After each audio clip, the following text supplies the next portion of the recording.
नाज़रीन, धरने में मुख्तलिफ़ सियासी समाजी जमातों के रहनुमा भी मौजूद हैं, कारकुनान भी मौजूद हैं और आज पुंछ भर में जो एहतजाज है वो जारी रहा है। शटर डाउन एहतजाज भी और पलंदरी में एक भरपूर एहतजाज देखने को मिला। 15वीं तरमीम की बात हो, टूरिज़म अथॉरिटी की बात हो, बिजली के ज़ायद टैक्सेस की बात हो, इस हवाले से हर शहरी सरापा एहतजाज है। धरने में ही मौजूद जमीयत उलमा इस्लाम के अमीर मौलाना सईद यूसुफ साहब भी मौजूद हैं। बड़ा एहतजाज आज पुंछ भर में हुआ और जो मुतालबात हैं वो सभी के सभी साझे हैं। कौमी शनाख्त की बात हो रही है, रियासती शनाख्त की बात हो रही है, 15वीं तरमीम की बातें हो रही है। तो आप क्या समझते हैं कि 5 अगस्त भारत ने भी ऐसे ही इक़दाम किए थे वहाँ पे और खुसूसी हैसियत को ख़त्म किया था। तो आज आज़ाद कश्मीर पुंछ भर से एक तहरीक का आगाज़ हो चुका है। तो चूँकि आप मुख्तलिफ़ फोरम्स पे उठना बैठना तो है ही, तो क्या गवर्नमेंट से, इदारों से, पाकिस्तान से कोई नेगोशिएशंस की बातें हो रही हैं? क्या उनसे भी कोई मुज़ाकरात की बातें हुई हैं? जी, बिस्मिल्लाहिर्रहमानिर्रहीम। पहली बात तो यह है कि हम बात पहले कर रहे थे श्रीनगर की कि हमने श्रीनगर आज़ाद करना है और हमारी पेशरफ्त ये हुई कि अब मुज़फ़्फ़राबाद की बात कर रहे हैं कि ये बचाना है। तो इससे आप हमारी सियासी जिद्दोजहद का अंदाज़ा कर लें कि हम कहाँ पे खड़े हैं, कि हमारी बात श्रीनगर से मुज़फ़्फ़राबाद तक आ गई है। तो हमने तो मुज़फ़्फ़राबाद नहीं, हमने तो श्रीनगर लेना था और कौम को इसके पीछे लगा दिया कि वो मुज़फ़्फ़राबाद की खैर बनाए। तो लिहाजा हम ये समझते हैं कि ये बुनियादी तौर पर ये एक तक़सीम कश्मीर का एक फार्मूला है और लोगों को इस तरह की सूरत हाल से जो है वो उलझा कर तो इस कज़िये को लपेटने की कोशिश की जा रही है।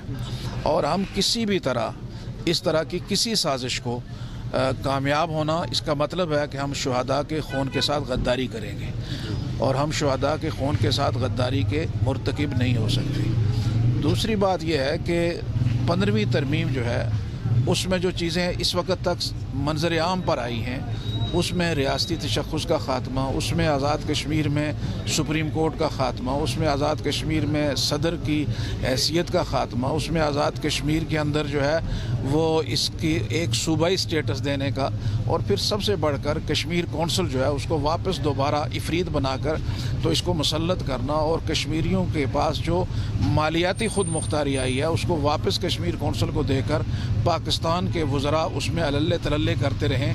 ये सारी चीज़ें उस 15वीं तरमीम के अंदर रखी गई हैं।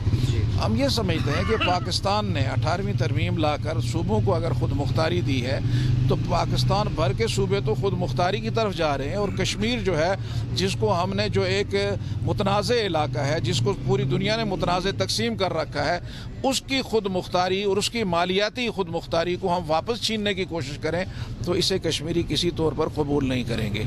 लिहाजा पहली तो इस पर एक तो चीज़ ये है। दूसरा ये है कि इस पर हमारी पाकिस्तान की जो लीडरशिप है उसके साथ भी राब्ते में है और इंशाअल्लाह अज़ीज़ हम कश्मीर की जितने ज़ुअमा हैं, पार्टियों के ज़िम्मेदारान हैं, एक ऑल पार्टीज़ कॉन्फ्रेंस अगले हफ्ते में इस्लामाबाद में मुनक्कद हो रही है।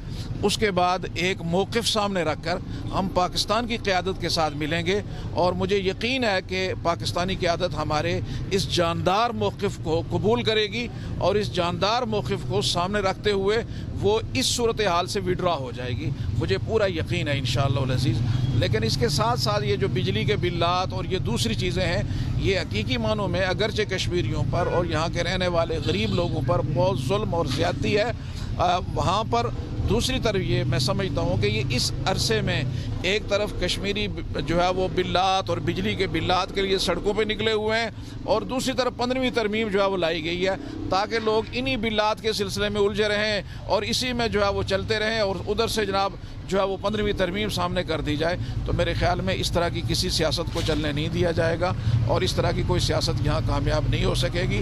हम बिल्लात के सिलसिले में भी हमारा वाज़ेह मौक़िफ़ है कि जो बिल्लात हैं वो बिल्लात जो है उनके अंदर सब्सिडी दी जाए, उनके अंदर ज़ालिमाना टैक्सेस ख़त्म किए जाएँ और जिन नरखों पर पाकिस्तान बिजली जो है यहाँ से फराहम करता है उन नरखों पर कश्मीरियों को वो बिजली दी जाए और इस बिजली पर कश्मीरी हुकूमत भी जो है, रियासत की जो हुकूमत है वो भी अपनी अय्याशी और तलल्ले न करे, रियासत के लोगों को ज़्यादा से ज़्यादा खैर पहुँचाई जाए।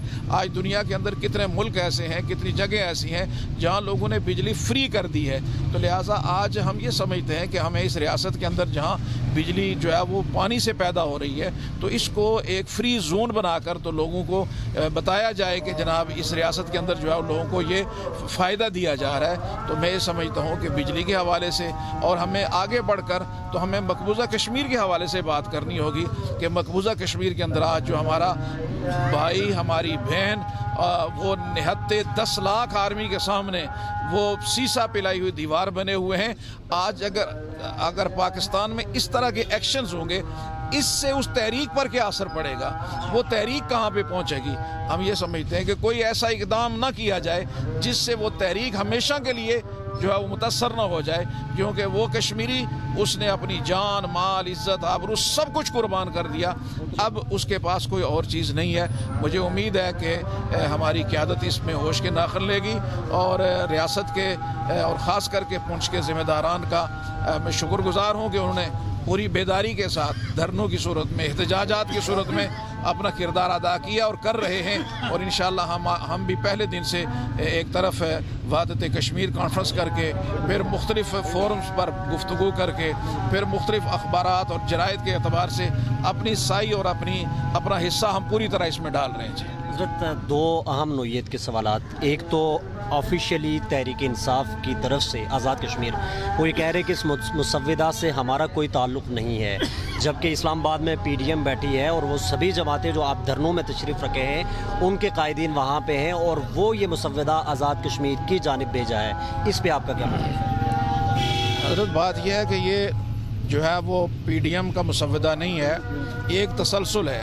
ये एक तसलसल है और इसी तसलसल पर यहाँ पर बहुत सारी चीज़ें तब्दील की गई हैं और उसकी तफसील पब्लिक के सामने फ़िलहाल करना मुनासिब नहीं है। तो लिहाजा ये एक तसलसल है और उस तसलसल उसका आगाज़ तहरीक इंसाफ ही ने पाकिस्तान से किया था और ये तसलसल आगे इसको चलाया जा रहा है। हमने PDM की गवर्नमेंट को भी कहा है कि आप लॉन्ग टर्म पॉलिसीज़ से इज्तनाब करें और हमें उम्मीद है कि वो अपनी लॉन्ग टर्म पॉलिसी से इज्तनाब करेंगे और इंशाअल्लाह उल अज़ीज़ में हमारा जब दो टोक मौक़िफ़ आएगा तो इंशाअल्लाह उनका मौक़िफ़ भी बड़ा वाज़ेह हो जाएगा। टूरिज़्म अथॉरिटी के हवाले से भी उनका ये कहना है कि दुनिया जो है वो टूरिज़्म की तरफ आ रही है, यहाँ पे रेवेन्यू जनरेट होगा, खुशहाली आएगी।